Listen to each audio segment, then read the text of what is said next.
오늘 우리에게 주실 하나님 말씀은 요한계시록 8장 1절부터 13절까지 말씀입니다.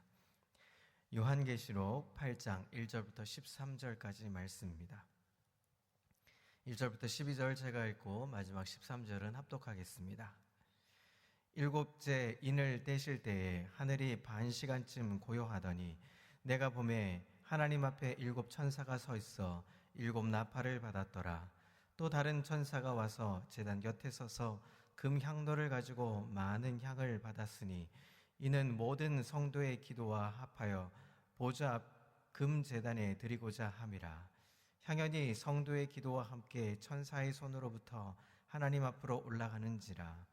천사가 향로를 가지고 제단에 불을 담아다가 땅에 쏟음에 우레와 음성과 번개와 지진이 나더라. 일곱 나팔을 가진 일곱 천사가 나팔 불기를 준비하더라. 첫째 천사가 나팔을 부니 피 섞인 우박과 불이 나와서 땅에 쏟아짐에 땅의 3분의 1이 타버리고 수목의 3분의 1도 타버리고 각종 풀도 타버렸더라. 둘째 천사가 나팔을 부니 불 붙는 큰 산과 같은 것이 바다에 던져짐에 바다의 3분의 1이 피가 되고 바다 가운데 생명 가진 피조물들의 3분의 1이 죽고 배들의 3분의 1이 깨지더라. 셋째 천사가 나팔을 부니 횃불같이 타는 큰 별이 하늘에서 떨어져 강들의 3분의 1과 여러 물샘에 떨어지니 이 별 이름은 쓴 쑥이라. 물의 3분의 1이 쓴 쑥이 되매 그 물이 쓴 물이 되므로 많은 사람이 죽더라.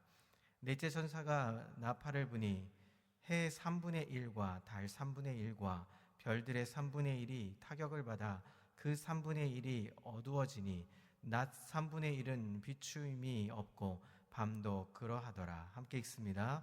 내가 또 보고 들으니 공중에 날아가는 독수리가 큰 소리로 이르되 땅에 사는 자들에게 화가 있으리니 이는 새 천사들이 불어할 나팔 소리가 남아 있음이로다 하더라. 아멘. 할렐루야. 오늘도 은혜와 평강이 삶에 넘치시기를 그리스도의 이름으로 소망합니다. 오늘 요한계시록 8장의 핵심은 하나님께서 환경 파괴를 통해서 악한 세상을 심판하신다는 것입니다. 따라서 환경 파괴를 통해서 세상을 심판하시는 하나님의 프로그램을 볼 수 있는 것입니다. 자, 그런데 여기에서 말하는 심판은 하나님께서 하늘로부터 불을 던지고 번개를 보내 땅에 있는 모든 것들을 파괴하는 심판을 말씀하시는 것이 아닙니다. 다만 그대로 내버려 두는 심판을 말씀하고 있는 것입니다. 여러분, 환경 파괴가 무엇일까요? 그것은 하나님의 심판의 결과가 아닙니다. 그것은 문명을 발전시키면서 인간의 마음에 자리 잡게 된 교만과 탐욕이 자초한 재난입니다. 하나님께서는 인간의 탐욕을 막지 않으셨습니다. 그래서 자연이 착취되도록 그냥 내버려 두시는 것입니다. 여러분, 내버려 두시는 것을 심판이라는 말로 지금 표현하고 있는 것입니다. 하나님께서 자연 환경을 통해서 악한 세상을 심판하신다는 이 말은 하나님께서 인간이 자기 탐욕대로 자연을 착취하도록 내버려 두신다는 말로 바뀌어 말할 수 있습니다. 그 결과 자연이 파괴되어 인간은 돌이킬 수 없는 운명까지도 치닫게 되는 것입니다. 바로 이런 사실이 본문에 그대로 적시해 놓은 것입니다.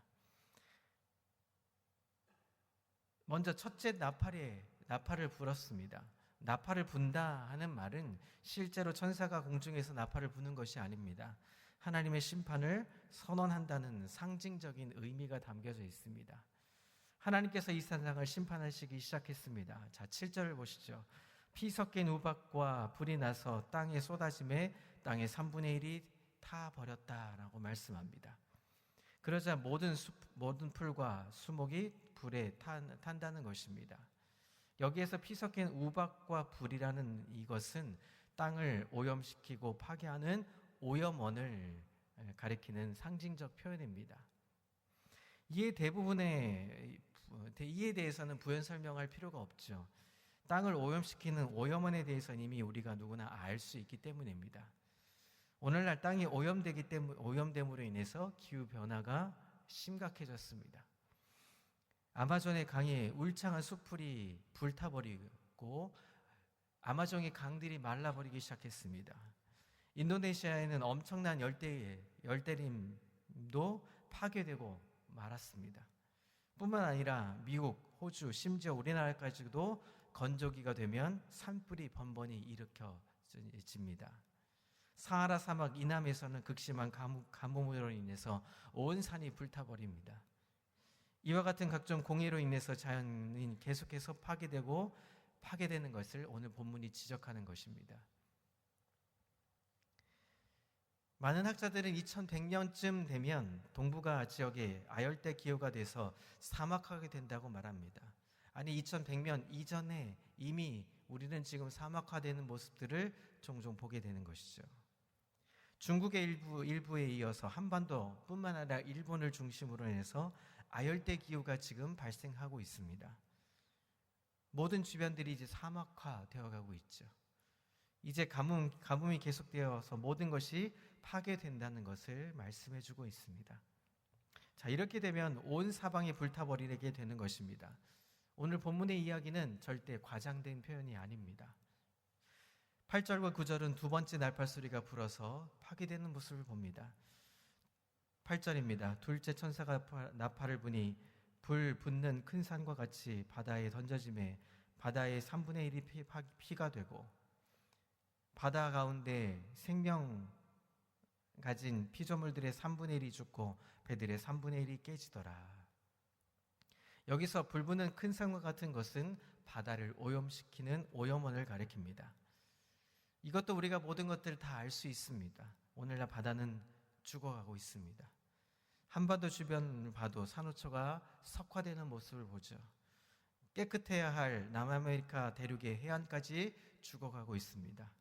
태평양 한가운데 산호초는 이미 심각한 석화 현상을 보이고 있습니다. 많은 어종들은 멸종 위기에 놓여 있고 바다가 점점 삭막해져 가고 있습니다. 이것은 어느 훗날의 얘기가 아닙니다. 지금 우리 눈앞에 펼쳐져 있는 표현들입니다. 배들이 깨진다는 것은 아직 현실화되지 않은 일이 있어서 정확하게 알 수는 없습니다. 그러나 어획량이 줄게 되면 어장이 줄고 결국은 국가 간의 분쟁과 전쟁을 일으키는 요소가 될 것입니다. 뿐만 아니라 고기가 잘 잡히지 않자 바닷가에 정박한 고깃배들이 나중에는 쓸모없어 변하게 된다는 것을 보여주고 있죠. 결국은 바다가 죽고 황량해집니다. 이것은 바로 오늘 우리의 현실이라는 것입니다. 다음 10절과 11절은 셋째 나팔을 불었던 이야기를 펼쳐주고 있습니다. 10절입니다. 셋째 천사가 나팔을 부니 횃불같이 타는 큰 별이 바다에서 떨어져 강들의 3분의 1과 여러 물샘이 떨어지니 이 별 이름은 쓴 쑥이라. 물의 3분의 1이 쓴 쑥이 되매 그 물이 쓴 물이 되므로 많은 사람이 죽더라. 여기서 쑥이라고 이름 붙인 큰 별이 있습니다. 그 별로 인해서 강과 하천, 지하수는 오염시키는 오염원으로 발생하고 있습니다. 이것도 우리가 잘 알고 있는 내용입니다. 무엇을 강이나 하천에 더럽히고 지하수를 오염시키고 마시지 못하게 되는 것이죠. 그 물을 함부로 마실 때 얼마나 많은 해를 입을지 이미 우리는 상식적으로 알고 있습니다. 여러분 30년 전만 해도 여러분 생수병이라는 이 단어는 굉장히 낯선 단어였습니다. 그러나 지금 우리가 생수의 물을 마십니다. 병을 들고 다니면서 물을 마시죠. 이미 물에 오염되게 된 것은 우리가 무서운 재앙으로 보고 있습니다. 자, 마지막 넷째 나팔, 천사가 나팔을 붑니다. 12절을 보겠습니다. 넷째 천사가 나팔을 부니 해의 3분의 1과 달 3분의 1과 별들의 3분의 1이 타격을 받아 그 3분의 1이 어두워지니 낮 3분의 1은 비추임이 없고 밤도 그러하더라. 하늘에 일어나는 천체의 변화를 말합니다. 천체의 변화에 대해서 정확한 것은 우리가 다 알 수 없습니다. 그러나 땅과 바다, 하수의 오염에 이어서 마지막 천체의 일으키는 변화 때문에 결국은 힘들어진다, 파괴된 것 때문에 우리는 이 심판을 받게 되는 것이죠. 한 가지 분명한 것은 오존층은 이미 파괴되었다는 것입니다. 10년 전과 지금은 많은 사뭇 다른 표현들을 갖고 있습니다. 오존층이 파괴되어서 남극의 50% 이상이, 북극은 20% 이상이, 서울은 4% 이상의 오존층이 감소되었다는 보고가 있습니다. 오존층 파괴가 주는 영향은 우리에게는 상상을 초월하는 것입니다. 쉬운 예로 오존량이 1%가 감소가 되면 우리의 피부암이 4% 이상 증가한다고 합니다. 뿐만 아니라 지구의 기후 시스템에도 영향을 미칩니다. 무서운 해가 찾아오죠. 상상을 초월하는 이변들, 천재 이변들은 이미 우리의 성큼 다가오고 있습니다. 이 같은 예언에서 특히 우리의 관심을 끄는 것은 3분의 1이라는 반복되는 단어입니다. 여러분 40년 전만 해도 환경 오염이나 환경 파괴에 대해서 우리가 그렇게 심각하게 각성하지 못합니다. 그러나 지금은 어떻습니까? 눈에 보이고 있습니다. 실제로 지구의 3분의 1이 사라지고 가고 있습니다. 우주의 3분의 1은 우리가 말할 수 없을 만큼 지금 파괴되어 가고 있습니다. 따라서 환경 파괴란 일부 국가의, 일부 나라의 이야기가 아닙니다. 전 세계 당면한 지금 과제입니다. 한국이 아무리 오염되지 않으려고 애를 써도 다른 나라가 오염되면 그 영향은 우리에게도 미칩니다. 일본의 오염수도 마찬가지죠. 그것은 우리가 언제 다가올 파괴가 있을지, 파괴 현상이 있을지 알 수 없는 것입니다. 환경 보전에 앞장서고 있는 미국이나 다른 나라도 마찬가지입니다. 전 세계가 같이 자연에 대해서 생각하지 않으면 안 되는 현실에 와 있습니다. 자, 이 3분의 1이라는 장면은 16장에도 이제 앞으로 나올 것입니다. 따라서 3분의 1이라는 말에는 절대 과장된 표현이 아니라는 사실을 우리가 알 수 있습니다. 자, 그런데 환경 파괴로 인해서 무서운 재난과 이를 통한 하나님의 심판과 더불어 우리가 알아야 할 것이 있습니다. 하나님의 구원 계획과 하나님의 심판은 서로 맞물려 있다는 사실입니다. 하나님께서는 세상의 택한 자들에게 영원한 나라를 상속으로 주시려고 복음을 통해서 계속 부르고 계십니다. 이것이 하나님의 구원의 계획인 것입니다. 이것은 점진적으로 진행되고 있습니다. 이 구원 계획이 완성되어 갈수록 세상에 대한 심판도 똑같이 진행된다는 사실을 우리가 알아야 합니다. 하나님의 세상의 심판 프로그램 중 하나가 환경 파괴입니다. 이것은 하나님께서 직접 손으로 치시는 심판이 아닙니다. 인간이 자초하는 탐욕으로 인해 발생되는 재해인 것입니다. 하나님께서 그대로 내버려 주시는 결과 세상은 점점 악해지고 자연에 대한 착취도 심해져서 결국 자기들의 덫에, 자기들의 재앙에 결국은 인간은 파괴되고 심판을 받게 된다는 것입니다. 그런데 이 심판도 하나님의 구원 계획과 병행된다는 사실입니다. 따라서 예수님의 재림이 가까워지면 질수록 환경 파괴는 더 심각해진다는 것입니다. 모든 성도들이 구원받고 하나님의 찬양하는 그날에 새하늘 새 땅이 가까워져 올수록 이 세상은 점점 무서운 재난 앞에 고통을 받게 되는 것입니다. 우리 한 가지 또 기억해야 할 것이 있습니다. 그것은 하나님의 심판 배후에 성도들의 기도가 있다는 사실입니다. 여러분 4절을 보시죠. 향연이 성도의 기도와 함께 천사의 손으로부터 하나님 앞으로 올라가는지라. 이 환상적인 장면에 의하면 향로에서 피어오르는 연기에 성도들의 기도와 함께 섞여서 하나님의 보좌를 향하여서 올라간다라고 말씀합니다. 향로의 연기는 하나님의 영광을 상징합니다. 따라서 성도들의 지상에서 부르짖는 모든 기도가 마치 연기가 피오르듯 하나님의 영광의 보좌 앞으로 올라가고 있음을 표현하고 있는 것입니다. 이런 기도의 배경 아래 천사의 나팔을 불면서 땅과 하늘과 바다가 치어져 바다를 치는 것입니다. 자연을 파괴하는 배후에 있는 성도들의 기도에 여러분 주목해 주십시오. 우리 모두는 날마다 기도합니다. 할 수 있다면 열심히 기도하고 노력해야 합니다. 물론 기도의 내용들은 각기 다양하지만 모든 기도를 통틀어서 핵심을 뽑는다면 그것은 우리가 예배의 마지막 끝에 부르짖는 주기도문인 것입니다. 하나님이여 빨리 주님의 이름이 영광을 받는 날이 오게 해 주십시오. 하나님이여 주의 나라가 빨리 이 땅에 이루어지게 해 주십시오. 하나님이여 주의 뜻이 하늘에서 이룬 것 같이 땅에서도 이루어져서 나라와 권세와 영광이 하나님 아버지께 돌아가기를 해 주십시오.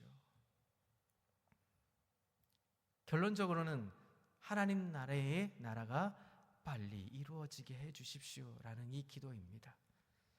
그런데 하나님 나라가 이루어지려면 이 세상은 심판을 받아야만 합니다. 이 세상이 존속하는 이상 하나님 나라는 완성될 수가 없습니다. 하나님을 대적하는 사탄과 마귀와 악령의 권세가 철저하게 심판을 받아야만 그때 비로소 하나님 나라가 이루어지는 것입니다. 여러분, 우리는 기도해야 합니다. 그러기 위해서 우리는 꼭 세 가지를 기억하십시오. 첫 번째는 현실을 주시하면서 깨어 있어야 하는 것입니다. 마태복음 24장에 보면 깨어 있으라 어느 날에 너희 주가 임하실는지 너희가 알지 못하는도다. 주님이 재림하시는 날이 가까우면 올수록 우리는 깨어 기도해야 하는 것입니다. 쉬지 말고 경건 생활을 해야 하는 것입니다. 둘째로 우리는 자연 보호를 위해서 최선을 다해야 합니다. 여러분, 자연 보호는 자연 보호를 단체들만 하는 것이 아닙니다. 어느 나라, 특정한 나라만 하는 것이 아닙니다. 우리 모두가 해야 할 숙제입니다. 왜냐하면 이 자연은 하나님이 창조하신 창조물이기 때문입니다. 보호하고 아껴야 하는 것은 당연한 우리가 해야 할 본분인 것입니다. 세 번째로 복음을 더 열심히 전해야 합니다. 여러분, 요한계시록을 우리가 보면 볼수록 우리가 한 가지 놓치지 말아야 할 것은 우리가 종말의 임박성, 종말이 이제 다가오고 있다는 것을 경고해주고 있는 것입니다. 그러기에 우리는 나아가 복음을 더 열심히 전파해야 하는 사명을 가지고 있습니다. 사랑하는 성도 여러분, 오늘 하루 우리는 점점점 심각해지는 이 땅과 이 나라가 이 민족과 세계 열방 가운데 깨어서 기도하고 자연을 하루도 보호하고 그리고 우리가 사람 앞에 세상에 나아가서 복음을 전할 수 있는 아름다운 증인의 모습으로 살아가는 귀한 한 날 되시기를 그리스도의 이름으로 소망합니다. 기도하겠습니다. 하나님 아버지, 우리는 한시로도 깨어서 하나님 세상을 향하여서 하나님 외쳐 불러야 합니다. 이제 종말은 가까우고 있고 세상은 점점 심판의 날로 다가오고 있고 하나님 반드시 심판의 날이 다가올 때 하나님 예수 믿는 사람들은 하나님의 나라로 우리가 천국의 소망으로 다가갈 수 있음을 고백하며 세상 앞에 선포하는 날 되게 해주어 인도해 주옵소서. 하나님, 이제 임박해오는 정말 언제 닥쳐도 하나님 다가오는 심판을 면할 길은 없습니다. 하나님, 그 심판길에 우리가 예수 믿는 증인이 되어서 세상 앞에 결국은 하나님 나라를 꿈꾸며 사는 인생들 되게 주님 우리를 붙들어 주시고 인도해 주옵소서. 하나님, 오늘도 하루를 살아갈 때 세상 앞에 당당히 부르짖는 하나님의 사람 되게 주님 역사하여 주옵소서. 감사 영광 올려드리며 예수 그리스도의 이름으로 기도합니다.